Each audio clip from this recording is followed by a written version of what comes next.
Vamos a dar unos minutitos en los que se acaban de conectar todos sus compañeros.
Muy bien, chicos y chicas. Vamos a continuar con la clase que es epidemiología. Muy bien. Vamos a ver. ¿Alguien me puede decir eh, para qué nos sirve la cadena epidemiológica?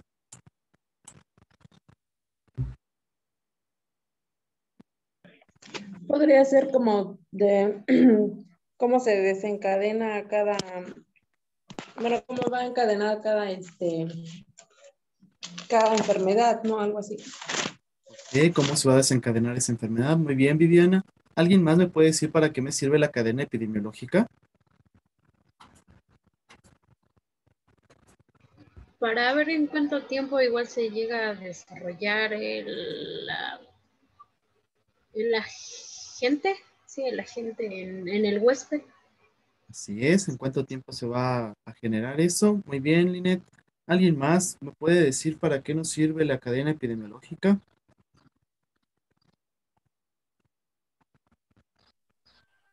Para identificar en dónde se va a actuar, bueno, en dónde le vamos a meter el medicamento para tener las medidas de prevención.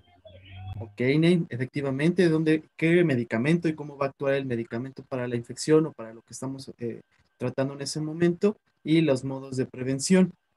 Profe, si me escucha bien. Sí, bueno, no, Diana, no se está escuchando nada. No, Diana, si gusta me puede escribir sus respuestas si quiere participar en el chat y ahí la leo, ¿sale? Que creo que no sirve su micrófono, no sé qué pasa. Muy bien.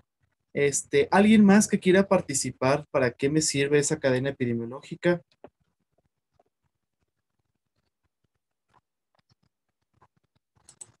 Diana nos comenta aquí la transferencia del agente causal, también para saber cómo se transfiere precisamente ese agente.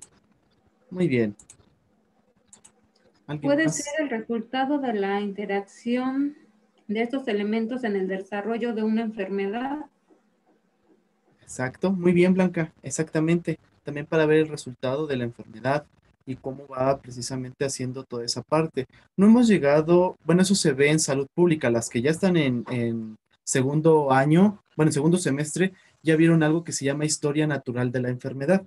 Y dentro de esa historia natural de la enfermedad ven también toda esa parte de cómo va procediendo dicha enfermedad. Pero para poder llegar o llevar a cabo esa historia natural de la enfermedad, tendríamos que ver primero precisamente esta cadena epidemiológica y nos sirve precisamente para la promoción, la prevención de las enfermedades que nosotros podamos detectar y el agente causal que vamos a estar nosotros teniendo en ese momento que nosotros descubramos ya sea con nuestro paciente o nuestros pacientes que puedan llegar a cabo una enfermedad. Entonces, para eso nos sirve esa cadena epidemiológica y es bastante importante que ustedes la sepan o lo, la conozcan, porque de ahí va a depender lo que ustedes van a dar de tratamiento, qué promoción, qué medidas van a estar ustedes realizando en ese momento para paciente o para pacientes.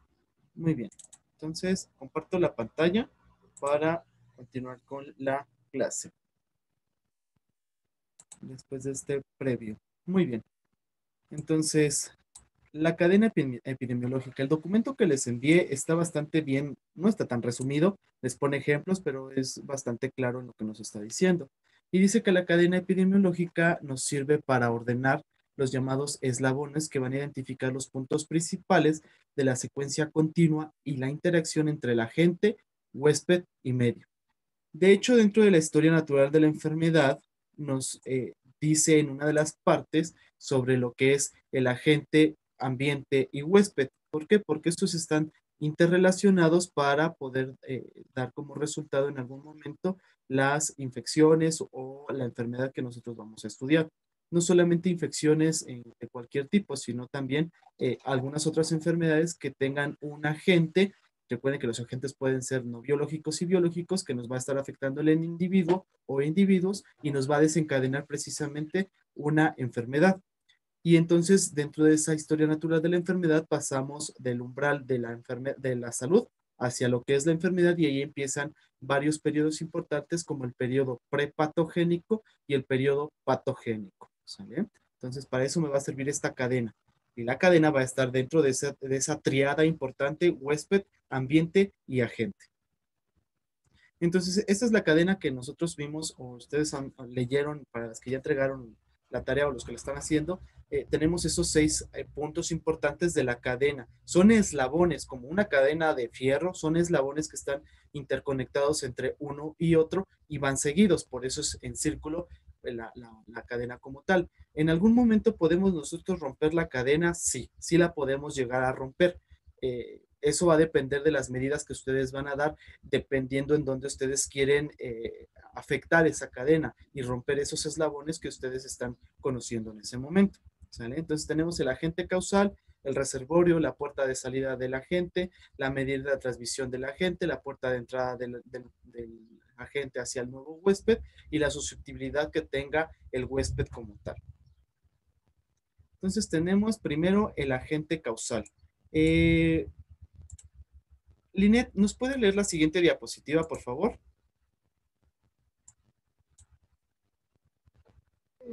Agente causal puede ser un microorganismo, sustancia química o forma de radiación cuya presencia excesiva o relativa ausencia es esencial para la ocurrencia de la enfermedad. Un factor que está presente para la ocurrencia de una enfermedad, causa necesaria pero no suficiente para la producción de la enfermedad. ¿Qué entiende usted por agente causal entonces, Linet?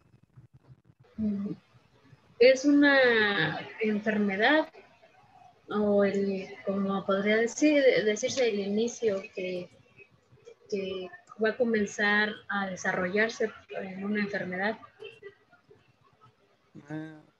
Ok, Linet. Más o menos tiene la idea, pero no, Linet. No es una enfermedad. El agente causal es lo que va a causar la enfermedad. Es decir, puede ser una bacteria que va a causar dicha enfermedad, pero también va a depender de los demás eslabones que vamos a ver o vamos a continuar viendo. ¿sale? Entonces, el agente causal solamente es lo que va a causar precisamente la enfermedad, no es la enfermedad propiamente, ¿sale?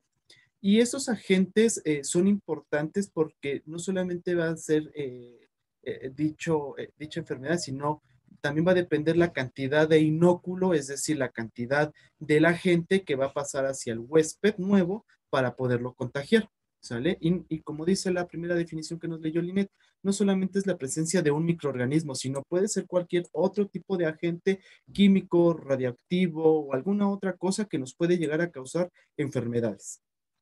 Muy bien. Ney, ¿nos puede leer la siguiente diapositiva? Agente causal. Bueno, se dividen en dos, que es biológicos y no biológicos. Los biológicos se basan en organismos vivos capaces de producir una infección o enfermedad, en patógenos,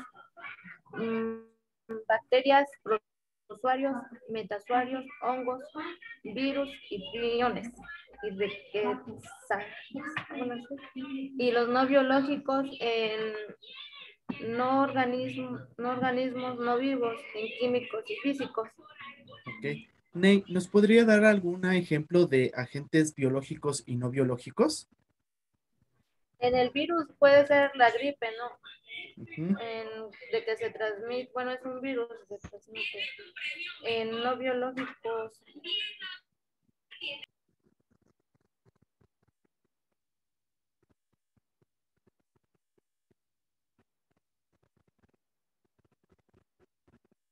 ¿En no biológicos cuáles, Ney? Ya le apagaron ahí la tele.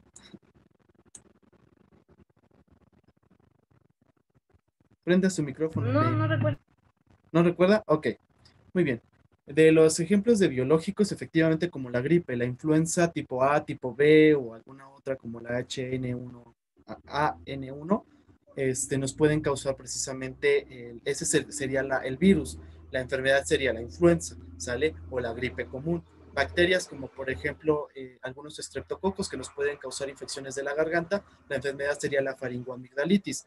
Como tal, el agente sería la bacteria que sería el estreptococo, el estafilococo, ¿sale? Protozoarios como por ejemplo las amibas son el agente causal, la infección o la enfermedad sería la diarrea que va a causar ese agente causal.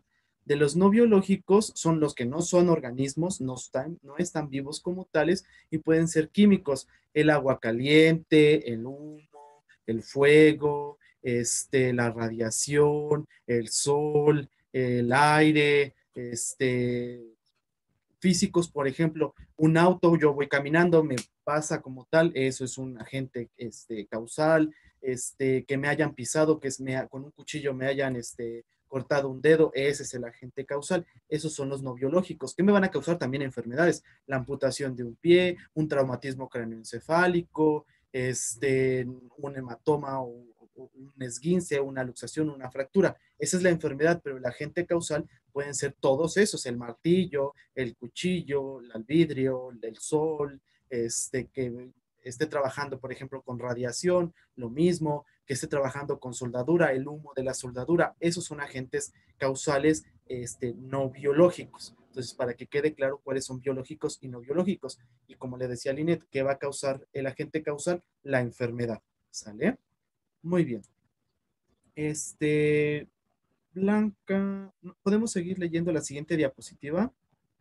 Blanca no ha leído, no. Blanca, por favor. Perdón, es que no escuchaba bien. Sí, no se preocupe. Propiedades de los agentes biológicos. Perpetuación como especie, propiedades intrínsecas, inducir inmunidad específica, sitio de multiplicación del agente y el grado de diseminación, vulnerabilidad al ambiente, a las sustancias químicas y agentes físicos y terapéuticos. Huésped, infección, infectividad, patogenicidad, infección inaparente y virulencia. Ok. ¿Qué es un patógeno, Blanca? ¿Sabe?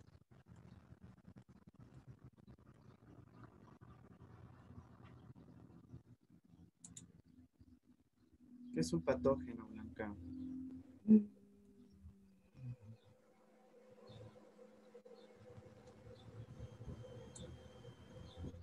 ¿No? ¿O sí? No, Bueno. es que me acuerdo primero. ¿No es el que causa o produce una enfermedad? En este caso, que sea vivo, ¿sale? Bacterias, espiroquetas o riquecias, virus, priones, eso es un patógeno, ¿sale? Muy bien, gracias, Estelinet. Entonces aquí tenemos precisamente que estas propiedades son importantes para un agente. ¿Por qué? Porque van a perpetuar su especie. La influenza va a perpetuar su especie, el SARS-CoV-2 va a perpetuar su especie, las amibas van a perpetuar su especie, entonces necesitan tener esa propiedad importante, ¿sale?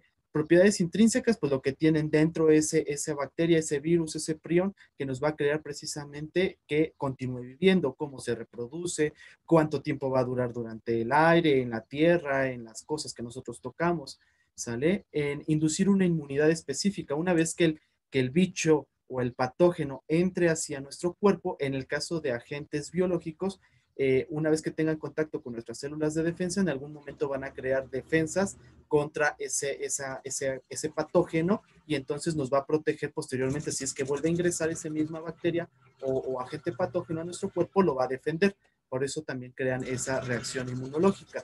Hay sitios de multiplicación del agente y grados de diseminación. ¿Qué quiere decir? No todas las bacterias, virus, protozoos se van a multiplicar igual en todos los sitios de nuestro cuerpo, sino que van a tener preferencia a infectar algunas partes del cuerpo donde se van a poder reproducir y diseminar. ¿Qué quiere decir diseminar? Que se expandan por todos lados, ¿sale? Y van a tener una vulnerabilidad al ambiente, las sustancias químicas, agentes físicos y terapéuticos.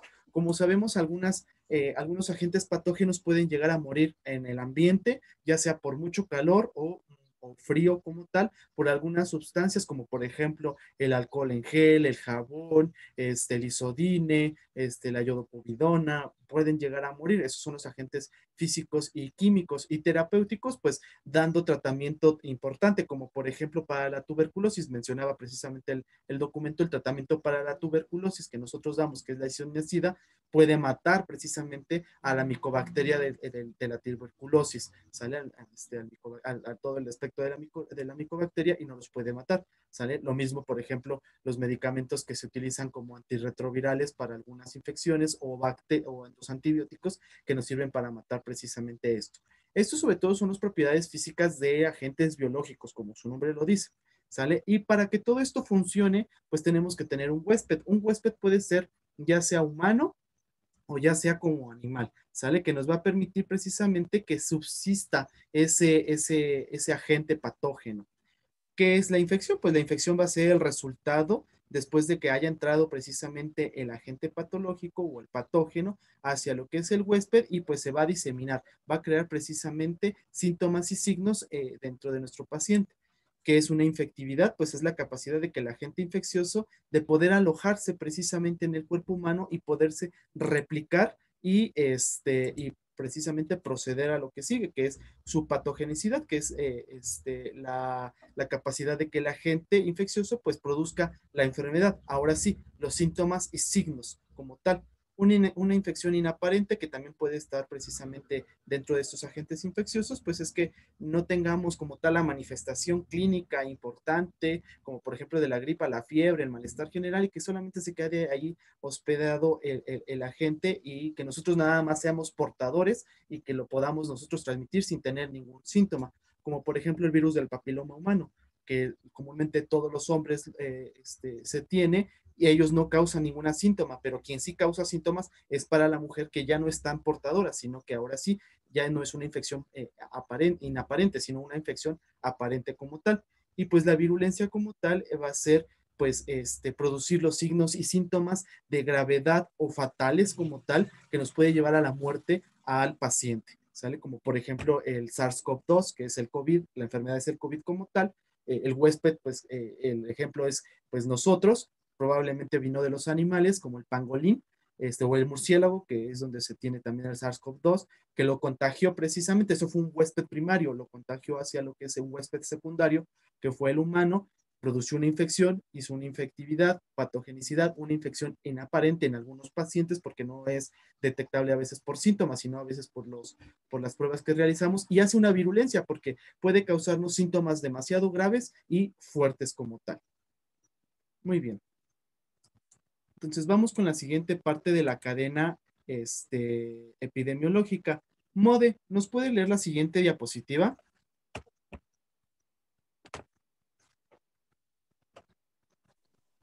Dice, reservorio de agentes infecciosos. Cualquier ser humano, animal, artrópodo, planta, suelo o materia animada. Depende para su supervivencia reproduciéndose de manera que pueda ser transmitido a un huésped susceptible. Reservorios humanos. Enfermedad o grupo de enfermedades tenga al ser humano como reservorio. Reservorio extrahumano. Animales pueden ser infectados y a la vez servir como reservorio. Ok, muchas Hábitat gracias. normal en que vive, se multiplica y o crece un agente infeccioso. Ok, gracias, Mode. Entonces, el reservorio es donde va a vivir, se va a alojar, se va a multiplicar y en ocasiones va a pasar el bicho hacia otro nuevo agente, hacia otro reservorio. El reservorio, pues, pueden ser de tres tipos. Un reservorio de agentes infecciosos que puede ser el humano, animal, artrópodo, planta, suelo o alguna materia inanimada donde se puede alojar. Por ejemplo, volvamos a lo del COVID, el SARS-CoV-2, si ustedes están hablando, pues las partículas son pesadas y van a caer al suelo, pero si yo estornudo o me tapo la boca al hablar y toco, no sé, el vidrio, la pluma y se lo presto a alguien, lo va a contagiar. Ese es el reservorio, sería la pluma, el celular, el pasamanos, lo que ustedes gusten. No solamente los humanos pueden ser reservorios de ese agente patógeno. Reservorios humanos, pues prácticamente somos nosotros que vamos a producir la enfermedad. Hay algunas veces que nosotros no podemos producir la enfermedad o solamente somos el reservorio y lo podemos transmitir, que sería la siguiente eslabón de la cadena. Y el reservorio extrahumanos, pues son todos los animales que pueden servir como infectados o servir también como reservorio, como por ejemplo la rabia, que su reservorio es el perro, la rata, el mapache, el zorro, el lobo, eso es un reservorio. ¿Sale? Volvemos a hablar del COVID, el SARS-CoV-2, pues por ejemplo el pangolín, hay algunos datos de que el gato, el perro también lo puede llegar a tener, ¿sale? Muy bien. Sigamos con la siguiente diapositiva. Guadalupe Martínez, ¿nos puede leer la siguiente diapositiva? Reservorio, zoonosis, fuente de infección, portador, periodo de latencia, periodo de transmisibilidad o infecciosa. Ok. ¿Qué es una zoonosis, Guadalupe? Ay, no sé si se me fue. Guadalupe, proyecto de Enda, sí. ¿Qué es una zoonosis, Guadalupe?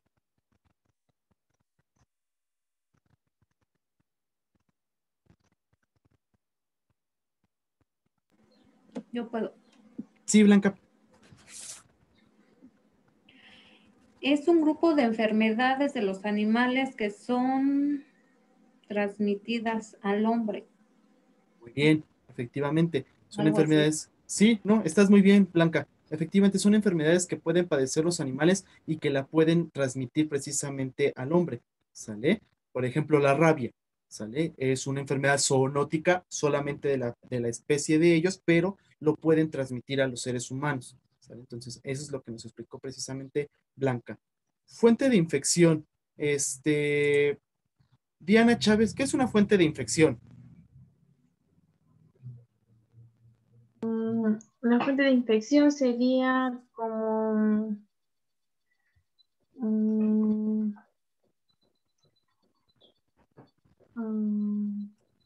no sé,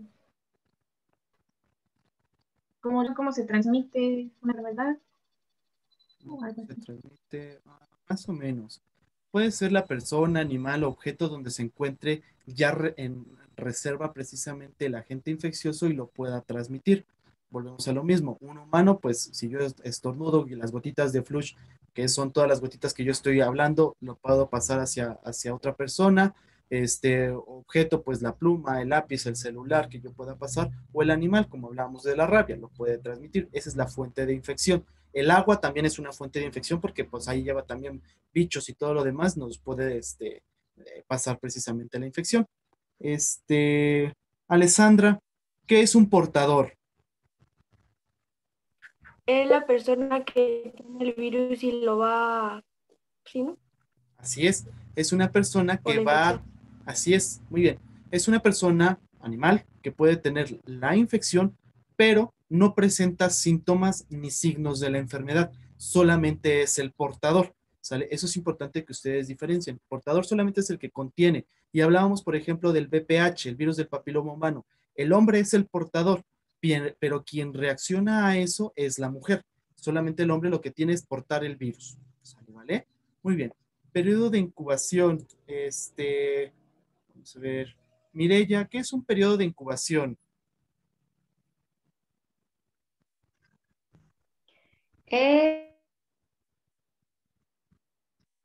Podríamos decir, por ejemplo, en el COVID, Ajá. que puede presentarse, creo que hasta 15 días. Puede pasar hasta 15 días o hasta 7 días, no recuerdo. Okay. Pero ese es el periodo de incubación para que pueda presentarse lo que es como tal la enfermedad. Muy bien, Mireya. Perfectamente bien. Efectivamente, el periodo de incubación es, ya ingresó el virus, la bacteria, el protozoo, la rickettsia, lo que ustedes gusten a mi cuerpo, pero entonces es el intervalo entre que se ingresa hasta que yo presente los signos y síntomas. Por ejemplo, el COVID efectivamente son entre 7 y 14 días para que pueda reaccionar el cuerpo y pueda presentar sintomatología. ¿Sale? Entonces, eso es precisamente el periodo de incubación. Muy bien. Vamos a ver. Ya le preguntamos. Chingues, me cago. Adri, ¿qué es un periodo de latencia?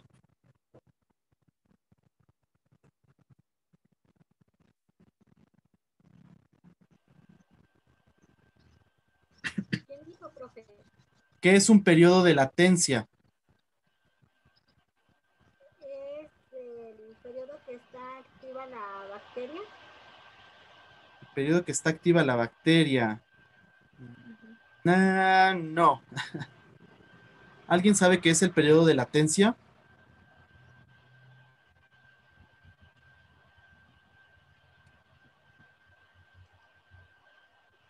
¿Nadie? Muy bien, el periodo de latencia va a ser el intervalo que va a transcurrir desde que se produce la infección hasta que se puede volver infectiva o infeccioso el paciente, es decir, cuando yo pueda ya transmitir la infección hacia otro paciente o hacia otra persona. Entonces ya ingresó mi agente, yo ya soy portador, ya tuve un periodo de incubación, pero el periodo de latencia es hasta el momento en que yo puedo ser infecto contagioso, es decir, contagiar a la otra paciente, a otra persona de la infección. Por ejemplo, el COVID. El COVID pues, presenta un periodo de incubación y presenta síntomas hasta después de 7 a 14 días, pero yo puedo ser contagioso desde el primer momento de que tiene el periodo de incubación hasta que terminen los síntomas y signos de la enfermedad. ¿Sale? Poniendo el ejemplo de COVID, hasta ahí puedo ser yo contagioso. Hay otras enfermedades que solamente son contagiosas durante el periodo de incubación o durante el periodo de signos y síntomas o después de tener los síntomas y signos, ¿sale? Como por ejemplo ¿qué puede ser? La varicela. La varicela, su periodo de infecto contagioso es durante el periodo de incubación y durante la presentación de los signos y síntomas, es decir, durante la presentación de las ampulitas que salen en la varicela. Ese es su periodo de latencia, cuando ya empiezan a contagiar. Muy bien, muy bien. Y vamos a ver. Por aquí, ya se me salieron algunas. Diana, ¿qué es un periodo de transmitibilidad o infeccioso, Diana?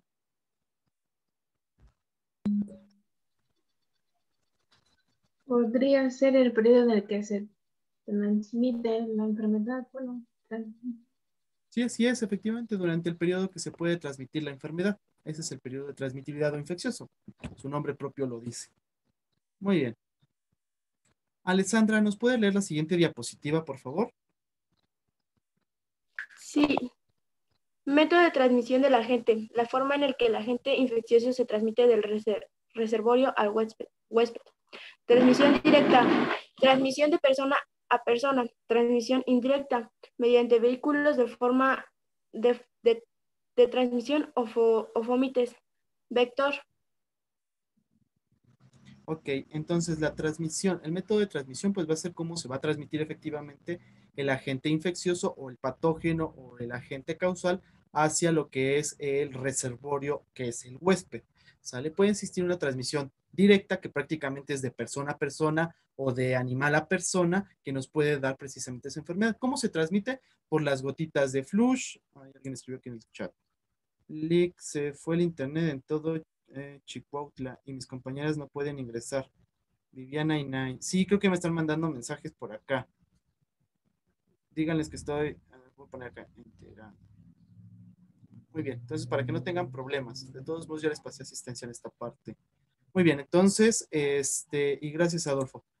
Entonces, la transmisión directa, persona a persona o persona a animal o animal a persona, comúnmente, por las gotitas de flush, es decir, por la saliva que yo estoy escupiendo, cuando damos también un beso, porque de hecho hay una enfermedad que se llama la enfermedad del beso, que es la mononucleosis, por la transmisión por vía sexual, por la transmisión ¿qué podría ser más? Por las heces, esas son la transmisión directa. Una transmisión indirecta, pues es mediante algún vehículo, el agua, la tierra, o que es un fomite, que puede ser el celular, la pluma, el marcatextos, un vaso. Si yo me subo al transporte público y tomo el pasamanos, también eso es un fomite y eso lo puede transmitir. Y un vector. ¿Alguien sabe qué es un vector? Por ahí alguien sabe que es un vector que puede transmitir precisamente la enfermedad.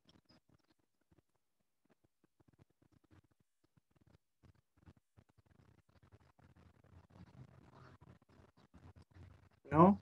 Bueno, un vector puede ser algún animal, como por ejemplo, y siempre lo tomamos como referencia, el mosquito. El mosquito es un vector y eso va a contener el virus ahí, como por ejemplo el Zika, dengue, chikungunya, que va a traer esa infección en el mosquito y una vez que se pare en mi piel y me pique, va a transmitir todos esos, ese agente patógeno hacia mi cuerpo y voy a producir la enfermedad. Eso es un vector, son enfermedades por vector, que lo vamos a ver posteriormente aquí en epidemiología. ¿Sale? Muy bien. Linet, ¿nos puede leer la siguiente diapositiva? Sí. Puertas al huésped. Puerta de eliminación o salida. El camino por el cual el agente infeccioso sale de su huésped es en general denominado como la puerta de salida. Puertas de entrada en el huésped. Las puertas de entrada de un germen en el nuevo huésped son básicamente las mismas empleadas para su salida del huésped previo. Pueden ser respiratorias, genitourinarias, digestivas, piel, placentaria.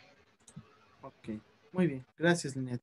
Entonces, las puertas del huésped, que son puertas de entrada y puertas de salida, la entrada pues pueden ser, y las mismas pueden ser para salida, respiratorias, vuelvo a referirlo. Al momento de que yo hablo, las gotitas de flush, como se conocen, que son todas las gotitas que salen, yo lo puedo contagiar al estornudar. Genitourinarias, pues por medio de la orina, ¿sale? O infecciones de transmisión sexual. Digestivas, pues por medio de la diarrea, comúnmente, por las heces. De la piel, porque hay algunas infecciones, como por ejemplo los piojitos o algunos tipos de ácaros que se pueden llegar a quedar en mi piel, lo puedo yo transmitir, ¿sale? Y placentarias quiere decir que entre la mamá y el bebé lo van a transmitir, como por ejemplo algunas enfermedades como la toxoplasmosis, el VIH, ¿qué otras enfermedades? El citomegalovirus se pueden transmitir por vía transplacentaria, es decir, de la mamá pasa hacia la placenta y pasa hacia el bebé, ¿sale? Entonces, esas son las puertas de entrada y las puertas de salida que pueden tener los los huéspedes, y es por donde va a entrar, como dijimos, el agente infeccioso, ¿sale? Muy bien. Siguiente diapositiva, ¿no las puede leer? Vamos a ver quién ha leído. Creo que ya todos leyeron. Guadalupe, ¿nos puede leer la siguiente diapositiva, por favor?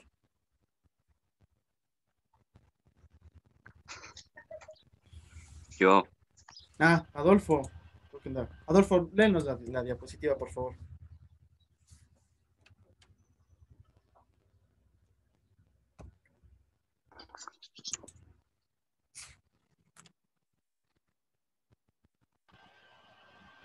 Yo no puedo leer, profe. Sí, Adri, porque creo que Adolfo se durmió. Huésped susceptible, individuo o animal que en circunstancias naturales permite la Que en circunstancias naturales permite la subsistencia o el alojamiento de un agente infeccioso. Ok. ¿Le sigo o le sigue? A ver, Adolfo, ¿sí nos escucha bien? Es que no sé si se entrecorte su internet o qué pasó. Sí, los escucho bien. Ok, bueno, Sí vamos se a dejar, escucha. vamos a dejar hasta ahí ahorita esa diapositiva. Adolfo, vas a continuar leyendo ahorita que volvamos a ingresar, ¿sale? Porque ya se nos va a terminar esta primera sesión. Entonces, primero Adolfo y ya después Adri la otra diapositiva, ¿sale? Muy bien. Sí. Muy bien, Adolfo. Entonces, voy a cerrar la sesión y nos conectamos en la siguiente, por favor.